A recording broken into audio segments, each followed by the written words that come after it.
From Pony Up to Gig 'em to Hook 'em Horns to Guns Up to Frog Power to the Mean Green Eagles, it's Texas College Sports Weekly with your host, three-time Super Bowl champion. The high school athlete coming out, the recruitment, the way they recruit right now, they get to these kids at 9th and 10th grade right now. Yeah. So it's almost like they're spending hundreds of thousands of dollars to recruit these kids. And, you know, Oregon paid thousands of dollars to get a recruiting service to come in and get guys.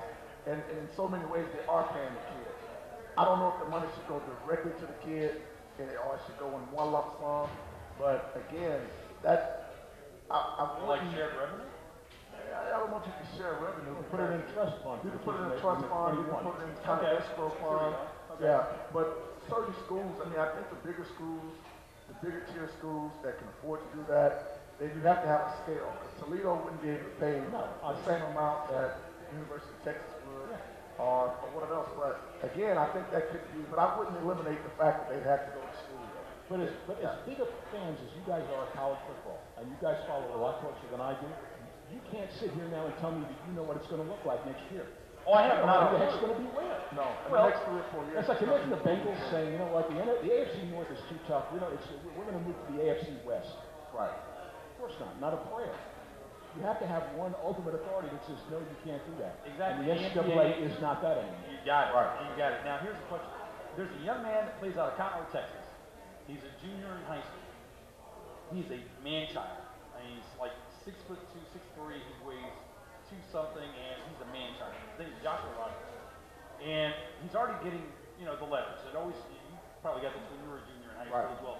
All the letters start coming in and what have you, and they're going to start talking to him and what have you. And the recruiting begins. And you get the guy sits in the living room, he starts talking to you about, you need to come to this school, you need to come to us because we're on TV. Right. You know, I'm sorry, you got that. Yeah, I like the WAC conference, by the way, just because 2 years out of my 4, I get to go to Hawaii. That's true. I mean, that's a good selling point. Where do you want to play? You want to play at Nebraska? Let's face it, folks, in December, it's a little cold. Yeah. Or do you want to go to Hawaii and go surfing?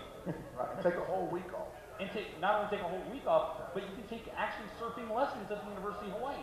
I don't know what that will get you, but you know, you can do that.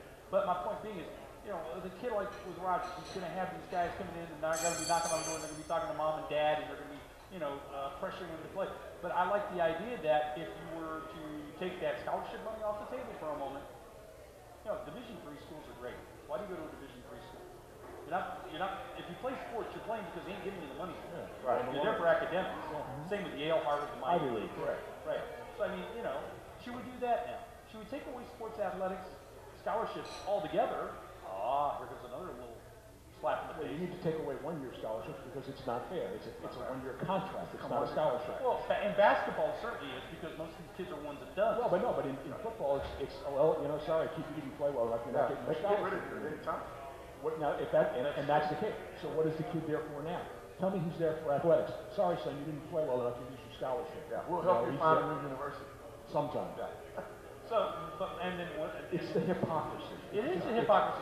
What is it that? Okay, there's a kid that's at SMU right now who came and was a transfer from a large. I can't say, but he came from a very large school somewhere in the southeast, and now he transferred to SMU. Now he had to sit out a year because of the eligibility rule and all that. But the fact is, SMU's a little tougher academically, I would think. June Jones is a heck of a lot tougher than most of those coaches. Right. You know, so again, it goes back to that kind of a hypocrisy thing that you're talking about. That you know, you're there for one reason, but you left for another. You know, and schools don't really. The schools really don't care. Well, and yet on the other hand, if Coach Kevin Brown recruits you to play at his school, and after your sophomore year he leaves to go to get for a better offer, you can't transfer and not sit down here. Right. Francione? Francione. Okay. Right.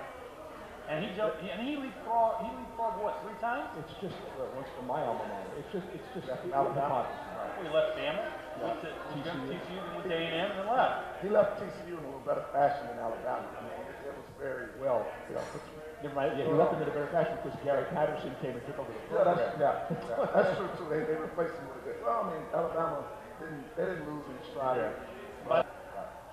But it's just there is so much wrong with college sport, and it's only getting worse the more money that comes in. So you're not going to solve it by pretending you can push the money aside because you can't. Let's go back for a second. You were talking about the NCAA not being a real authority right now, and because of all the leapfrogging that's going on. By the way, for those of you that have not heard the latest, and maybe you have, the Pac-12 has basically said no to the 4 schools, so now the 4 schools are back in the Big 12. They're talking about keeping their fingers in the dike.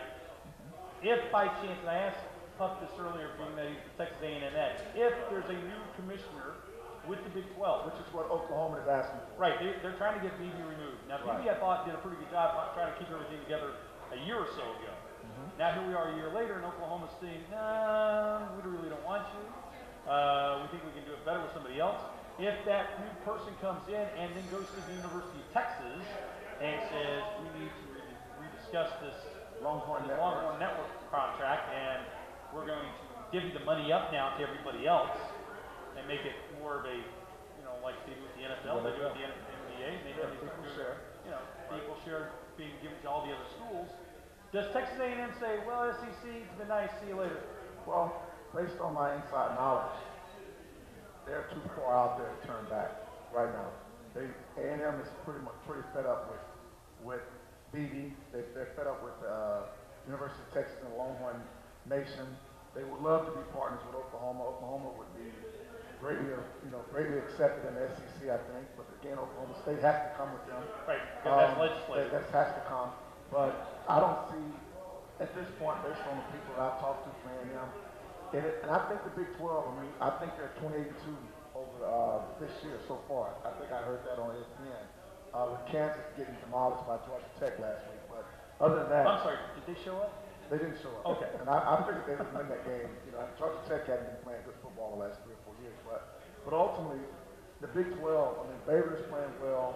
You got A&M, you got A&M, Oklahoma State, Missouri is playing pretty good football. You got Texas, you got Oklahoma. Texas Tech is going to be solid. Tuberville's going to have them solid.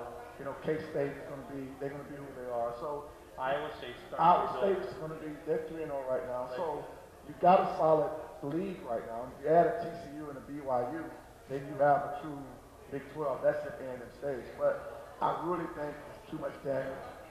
And A&M is halfway across the lake right now. I don't think they're turning back. That's just my opinion. All the way across the Sabine, huh? Sabine River, that's right. We're in the Gulf of Mexico now. We're in the salt water now. We've been talking about this for about 30 minutes now. Yeah. We haven't even talked about the bowl championship system. Right. You know what? How screwed up is that? Great teams. We don't have time. No, we do. Yeah. We have. How many years do we have? We have enough years. Well, it depends. Yeah. We're working on dog years, but it's a great team. We'll talk about the BCS, which has one extra letter in it that doesn't belong. But we'll talk about that and a lot more with Mark Oristano, Kevin Smith, myself, Dave Michaels, live from Brackets in Dallas, the Palomar Hotel. All that coming your way right after this. From pony up to gig 'em to hook 'em horns to guns up to frog power to the mean green.